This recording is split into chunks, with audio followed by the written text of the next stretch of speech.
What is going on, everybody? It's the France. I'm waiting for a TLC review for last night's TLC pay-per-view, the final pay-per-view of the decade for WWE. And in the end, what did they do? They leave us with nothing but disappointment. And clearly, their focus going into 2020 is going to be getting Roman Reigns back to where he was, pre-leukemia. Just with the way the TLC match went and the way that the show went off the air, it is quite clear that they are going to do what they did before he had leukemia and push this guy to the moon. And The Fiend, as we know it, will be absolutely ruined by this time next year. As I have stated before, I do not expect The Fiend to be anything but an irrelevant superstar by the time we get to 2021. At this time next year, December 16, 2019, 2020, The Fiend will be irrelevant. The show started off hot and was actually not too bad. You had Humberto Carrillo versus Andrade on the pre-show. Good match there between those two. Andrade loses again. They're teasing a breakup between Zelina Vega and Andrade. Why you're doing this is beyond me, when these two were better off together than they are apart. Why would you even tease this? Andrade didn't have any good work as a solo act until Zelina Vega became a part of his act. That's when he turned heel. That's when he went on that fantastic heel run. That's when he won the NXT Championship, had that fantastic match against Johnny Gargano, which was People's Match of the Year 2 years ago, if I'm correct, or last year. Yeah, last year. Match of the Year last year for a lot of people. And now you're going to have he and her break up. What are you thinking? Are you going to have Zelina join her husband and do something with him, or what? If Zelina Vega and Andrade break up as a team, then they go nowhere. They are absolutely done. And I don't want to see that. I know nobody wants to see that. But it is what it is. Then we got to the main card, which saw a ladder match between the Revival and the New Day. This was fun. This was absolutely fun. Tag team champions, of course, retained. Nobody expected them to lose this match. You saw a couple of stretch mufflers by Big E at the beginning of this match, trying to keep the Revival down. You had a big ending off of the ladder to, I believe, Scott Dawson. It was carnage. It was a wrecking ball. There was an early part in the match where there was a ladder just on its side on the edge of the ring. The Revival go to throw Kofi into that, and Kofi leapfrogs it and goes to slide out, and he ends up getting crushed in between it, which was just a crazy spot. These four guys beat the living hell out of each other. I don't know what happened between these guys that, like, they wanted to go out there and give you a hell of a match. Now, of course, the Revival were not winning. They were a replacement mat team for what actually was supposed to be Bobby Roode and Dolph Ziggler. But that did not happen. So you just had these guys going back and forth. You had a shadow machine off the ladders, which was absolutely crazy. Trouble in Paradise is Dawson falls and crashes through a ladder that was broken previously by Big E being splashed through it. Dawson falls off of that. Kofi, who was trapped between two rungs, slides back out after all the other guys are down and gets the championships as the tag team champions retain. One hell of a match. Kofi drops the titles and help Big E up. The music hits and they have themselves a nice little celebration. Kayla Braxton is backstage with Corbin. Fans boo him loudly in the arena. Corbin goes on about how he's not concerned about that he will use tables, ladders, and chairs to beat Reigns tonight and show him who real master is. Then make him bow to the king, and we go to break. Big Justice Mojo and Hall of Famer King are at ringside. They show us what happened with Humberto and Andrade before we head into Aleister Black versus Buddy Murphy. Of course, this match was set up with Aleister Black wanting somebody to knock on his door, and that person happened to be Buddy Murphy. So, what do we get here? We get ourselves a good match here. It sucks that these two guys are stuck in a mid-card that nobody cares about. Nobody cares about. So yes, these guys go out there and they give you a good match here. I would love to see more from these guys. Maybe when one of them wins a championship, the championship on the line, something like that. This should have had more than just, hey, I knocked on your door and that's why I want to have this match.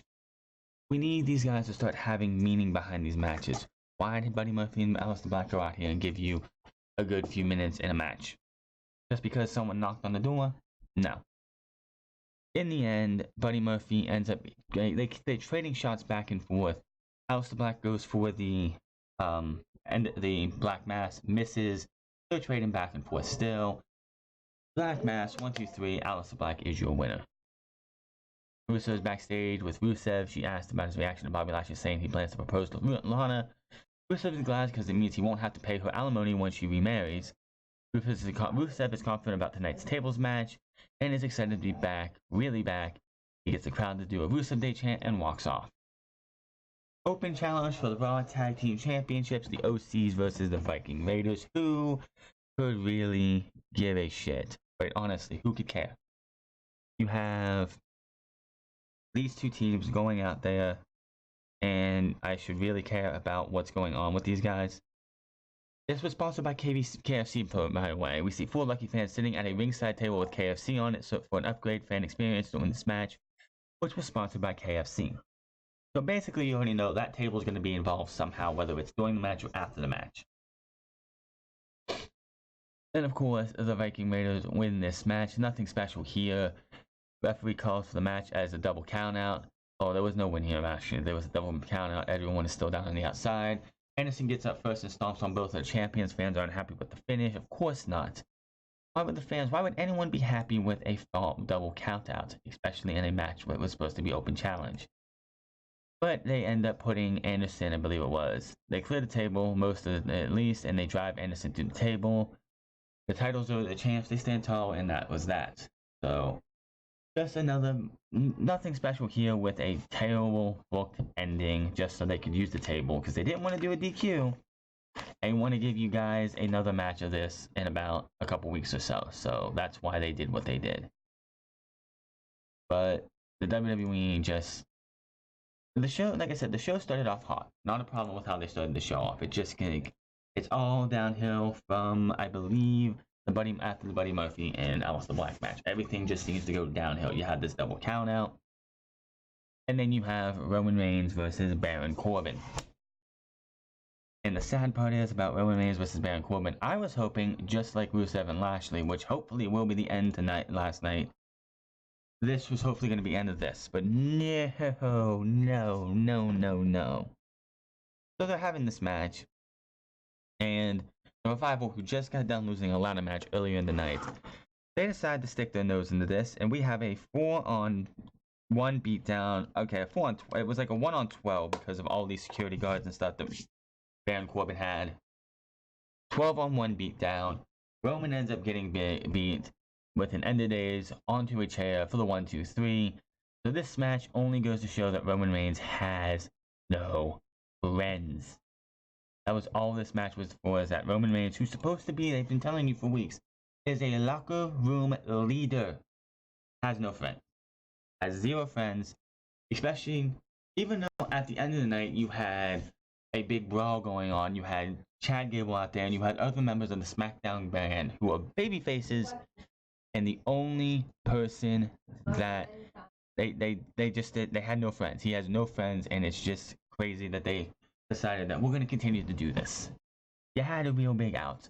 But what this shows, and just looking at the Revival, Ziggler and Baron Corbin standing tall over him, just tells me that this is the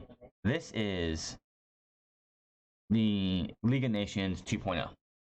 Anyone remember what the League of Nations was in 2015 and 2016? They were there to get Roman Reigns over, and Roman Reigns cheered into the build of his win at the Royal Rumble, which got heavily booed, and rightfully so, and then his match at WrestleMania, which ended up not being a win for the world title. It ended up having Seth Rollins win the World Heavyweight Championship.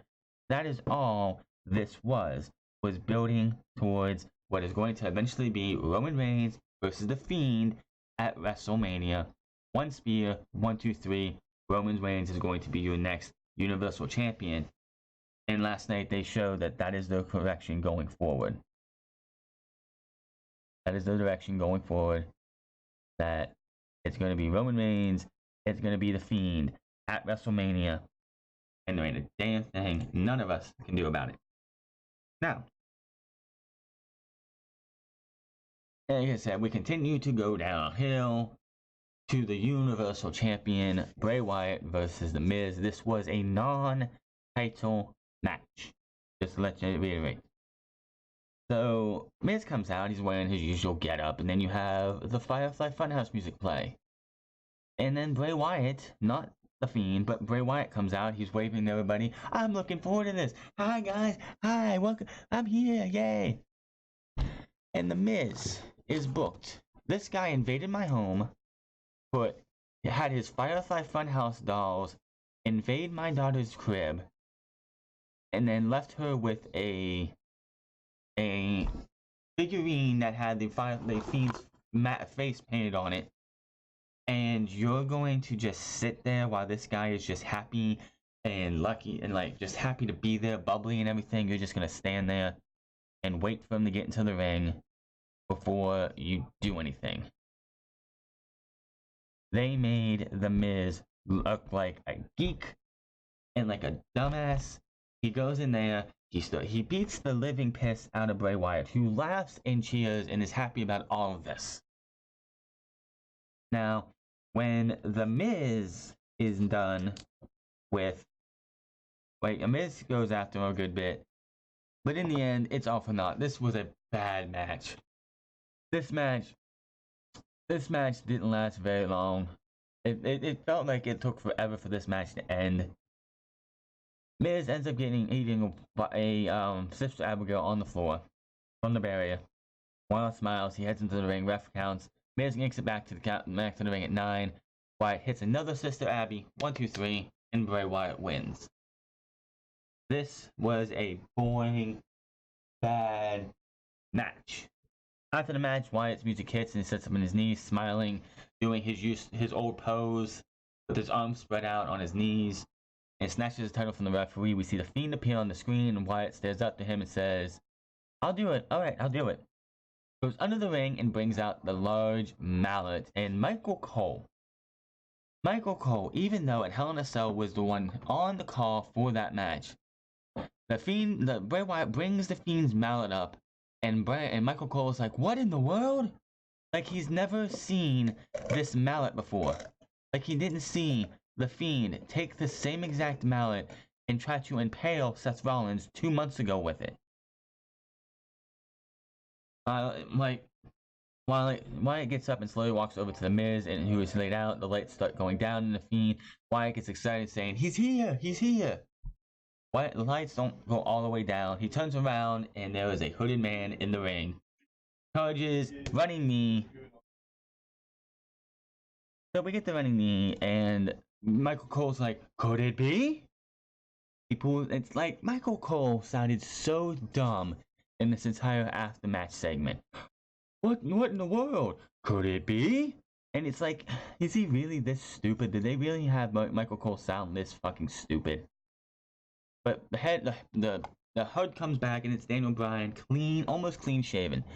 He looks like he did when he entered WWE. No more big beard, no more fluffy hair. He is the American Dragon looking Daniel Bryan.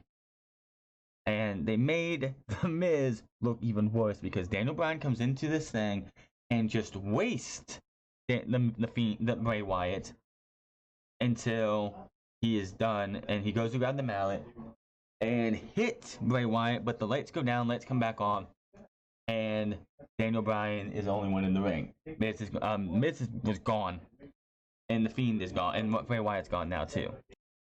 So Daniel Bryan cheers with the fans. He celebrates with them. He looks at the title, just rubs the back of his head, and then walks off. So, of course, he wants to be Universal Champion.